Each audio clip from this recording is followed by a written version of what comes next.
यानंतर बातमी आहे कल्याणमधून कल्याण लोकसभा मतदारसंघातील कामांसाठी तब्बल 4,897 कोटी रुपये निधीची तरतूद करण्यात आली आहे। शिवसेनेचे खासदार श्रीकांत शिंदे यांच्या पाठपुराव्याला मोठं यश आलंय। या कामांमुळे अंबरनाथ ते कळवा शहरांचा चेहरा मोहरा बदलणार आहे। कल्याण लोकसभा मतदारसंघातील कामांसाठी तब्बल 4,897 कोटी रुपये निधीची तरतूद करण्यात आली आहे। याआधी याच लोकसभा मतदारसंघात हजारो कोटी रुपयांची कामं झाली आणि या वाढीव 4,897 कोटी रुपयांच्या निधीमुळे बदलापूर, अंबरनाथ, उल्हासनगर, कल्याण आणि डोंबिवलीमधील विकास कामांना गती येईल। या विविध महत्त्वाकांक्षी प्रकल्पांसाठी उद्या खासदार डॉक्टर श्रीकांत शिंदे यांचा पाहणी दौरा आहे। सकाळी 11 पासून हा दौरा सुरू होईल। कोणकोणती कामं या भरघोस निधीमुळे मार्गी लागतील त्यावर एक नजर टाकूयात ग्राफिक्सच्या माध्यमातून।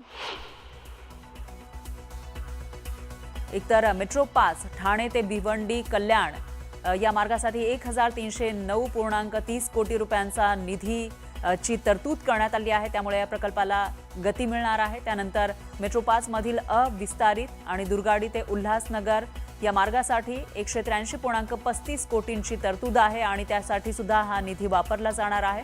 त्यानंतर मेट्रो 12 मधील कल्याण ते तळोजा हा जो मार्ग आहे त्यासाठी 1,054.54 कोटी रुपयांची तरतूद आहे आणि त्यामुळे या मार्गामध्ये सुद्धा आता लवकरात लवकर कामं होतील। त्याच्यानंतर मेट्रो 14 मध्ये कांजूर मार्ग ते बदलापूरसाठी 500 कोटींची तरतूद करण्यात आली आहे। त्यामुळे या मार्गाला सुद्धा गती मिळण्यास मदत होईल।